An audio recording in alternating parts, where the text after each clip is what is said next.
One morning in August 1954, Sadako Suzuki looked up at the blue sky over Hiroshima and saw not a cloud in the sky. It was a good sign. Sadako was always looking for good luck signs. Back in the house, her sisters and brothers were still sleeping in their bedclothes. She poked her big brother, Masahiro. "Get up, lazy bone," she said. "It's peace day." Masahiro groaned, but when he sniffed the good smells of bean soup, he got up. Soon Mitsu and Iji were awake too. Rushing like a whirlwind into the kitchen, Sadako cried, "Mother, can we please hurry with breakfast? I can hardly wait for the carnival." "You must not call it a carnival," her mother said. "It is a memorial day for those who died when the atom bomb was dropped on our city. Your own grandmother was killed, and you must show respect." "But I do respect Osaban-san," Sadako said. "It's just that I feel so happy today." At breakfast, Sadako fidgeted and wriggled her bare toes. Her thoughts were dancing around the peace day of last year, the crowds, the music, and the fireworks. She could almost taste the spun cotton candy. She jumped up when there was a knock at the door. It was Shizuko, her best friend. The two were as close as two pine needles on the same twig. "Mother, may we go ahead to the Peace Park?" Sadako asked. "Yes," Sadako-chan, her mother answered. "Go slowly in this heat." But the two girls were already racing up the dusty street. Mr. Sasaki laughed. "Did you ever see Sadako walk out when she could run, hop, or jump?" At the entrance to the Peace Park, people filed through the memorial building in silence. On the walls were photographs of the ruined city after the atom bomb. The thunderbolts had instantly turned Hiroshima into a desert. "I remember the thunderbolts," Sadako whispered. "There was a flash of a million suns. Then the heat prickled my eyes like needles." "How could you possibly remember anything?" Shizuko exclaimed. "You are only a baby then." "Well, I do," Sadako said stubbornly. After a speech by the mayor, hundreds of white doves were freed from their cages. Then, when the sun went down, a dazzling display of fireworks lit up the dark sky. Afterward, everyone carried rice paper lanterns to the banks of the Ota River. Written on the rice paper were the names of relatives and friends who had died because of the thunderbolt. Sadako had written Osaban's name on hers. Candles were lit inside the lanterns. Then they were launched on the river, floating out of the sea like a swarm of fireflies. It was the beginning of autumn when Sadako rushed into the house with the good news. "The most wonderful thing has happened," she said breathlessly. "The big race of field day. I've been chosen to be on the next relay team." She danced around the room. "If we win, I'll be sure to get on the team next year." That was what Sadako wanted more than anything else. From then on, Sadako thought of only one thing, the relay race. She practiced every day at school and often ran all the way home. Masahiro timed her with her father's big watch. Sadako dreamed of running faster. Maybe she thought, "I will be the best runner in the whole world." At last the big day arrived. Parents, relatives, and friends gathered at the school to watch the sports event. Sadako was so nervous she was afraid her legs wouldn't work at all. "Don't worry," Mrs. Sasaki said. "When you get out there, you will run as fast as you can." At the signal to start, Sadako forgot everything but the race. When it was her turn, she ran with all the strength she had. Her heart thumped painfully against her ribs when the race was over. It was then that a strange dizzy feeling came over her. She scarcely heard when someone cried, "Sadako, your team won!" The class surrounded Sadako, cheering and shouting. She shook her head a few times, and then the dizziness went away. All winter long, Sadako practiced to improve her speed. But every now and then dizziness returned. She didn't tell anyone about it, not even Shizuko. Frightened, Sadako kept her secret inside of her. On New Year's Eve, Miss Sasaki hung good luck symbols above the door to protect her family all through the year. "As soon as we can afford it, I'll buy a Camino for you," she promised Sadako. "A girl your age should have one." Sadako politely thanked her mother, but she didn't care about the Camino. She only cared about racing with the team next year. For several weeks it seemed that the good luck symbols were working. Sadako felt strong and healthy, but she ran faster and faster. But all that ended one crisp cold winter day in February when Sadako was running in the schoolyard. Suddenly everything seemed to whirl around her. Then she sank to the ground. Soon Sadako was in an examining room in the hospital, where a nurse took some of her blood. Dr. Nomata tapped her back and asked a lot of questions. Sadako heard the doctor say the word leukemia. That was the sickness caused by the atom bomb. She put her hands over her ears, not wanting to hear any more.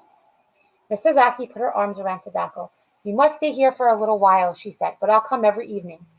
"Do I really have the atom bomb disease?" Sadako said anxiously. The doctors wanted to Take some tests. That's all, her father told her. They might keep you here a few weeks. A few weeks? To Sadako it seemed like years. But what about the relay team? When her family had left for the night, Sadako buried her face in the pillow and cried for a long time. She had never felt so lonely. The next day Chizuko came to visit, smiling mysteriously. Close your eyes, she said. Sadako held her eyes tightly shut. Now you can look. Sadako stared at the paper and scissor on the bed.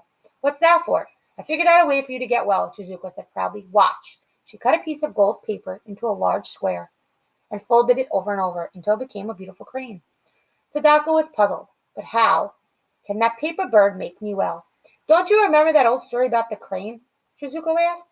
It's supposed to live for 1,000 years.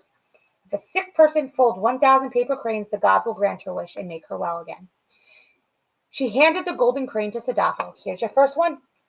Thank you, Shizuko-chan, Sadako whispered. I'll never part with it. That night, Sadako felt safe and lucky. She set to work folding cranes. Masahiro hung them from the ceiling. Why, in a few weeks she'd be able to finish with 1,000 cranes and go home. All well again. 11, I'd wish I'd get better. 12, I'd wish I'd get better.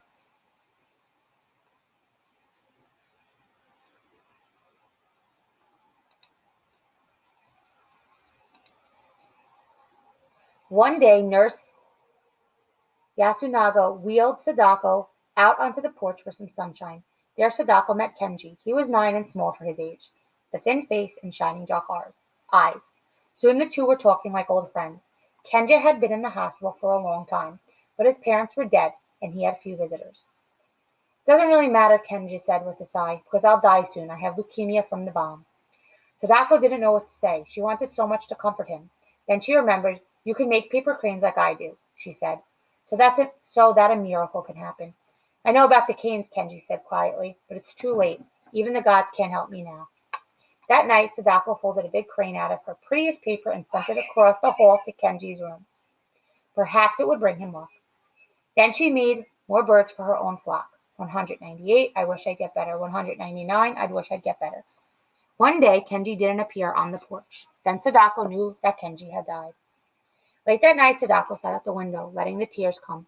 After a while, she felt the nurse's gentle hand on her shoulder. Do you think Kenji's out there on a star island? Sadako asked. Wherever he is, I'm sure he is happy now, the nurse replied. He has shed that tired, sick body, and his spirit is free. I'm going to die next, aren't I? Of course not, Nurse Yasunagi answered with a firm shake of her head. Come, let me see you fold another crane before you go to sleep. After you finish 1,000, you'll live to be an old lady. Sadako tried hard to believe that. She folded birds and made the same wish. Now there were more than 300 cranes. In July, it was warm and sunny, and Sadako seemed to be getting better. I'm over halfway to 1,000 cranes, she told Masahiro. So something good is going to happen. And it did. Her appetite came back and much of the pain went away. She was going to get to go home for the Oban, the biggest holiday of the year. Oban was a special celebration for spirits of the dead who returned to visit their loved ones on earth. Mitsuzaki and Mitsu have scrubbed and swept the house, and the air was filled with smells of delicious holiday food.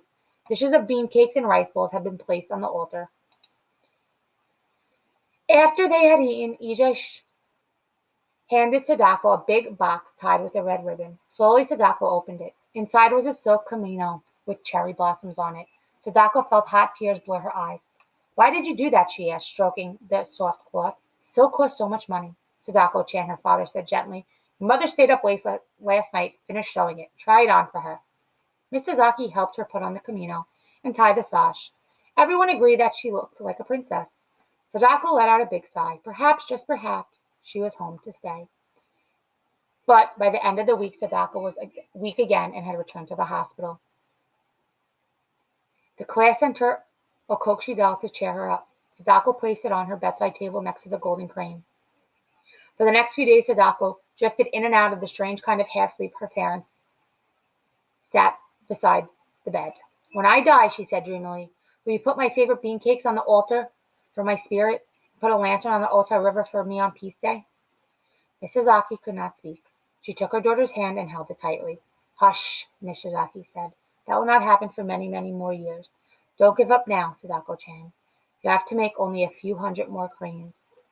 As Sadako grew weaker, she wondered, did it hurt to die, or was it like falling asleep? Would she live on a heavenly mountain or star? She fumbled with a piece of paper and clumsily folded one more bird. 644. Her mother came in and felt her forehead. She gently took the paper away. As Sadako closed her eyes, she heard her mother whisper, "A flock of heavenly cranes cover my child with your wings." When she opened her eyes again, Sadako saw her family there beside the bed. She looked around at their faces and smiled. She knew that she would always be a part of that warm, loving circle. Sadako looked up at the flock of paper cranes hanging from the ceiling. As she watched, a light autumn breeze made the birds rustle and sway. They seemed to be alive and flying out through the open window. Sadako sighed and closed her eyes. How beautiful and free they were. Sadako Sasaki died on October 25, 1955. Her friends and classmates worked together to fold 356 paper cranes. For that she would be buried with 1,000. In a way, she got her wish. She will live on in the hearts of all the people who hear her story. The class collected Sadako's letters and writings and published them in a book called Kokushi, after the doll they have given her. A folded crane club was organized in her honor. Sadako's friends began to dream of a monument to her and all the children who were killed by the bomb. Young people throughout the country helped collect money. They wrote letters and shared Sadako's story. Finally, in 1958, their dream came true. Now there is a statue of Sadako in the Hiroshima Peace Park. She is standing on the mountain of paradise, holding a golden crane in outstretched hands. Every year on Peace Day, children hang garlands of paper cranes under the statue, their wishes engraved at its base. This is our cry, this is our prayer. Peace in the world.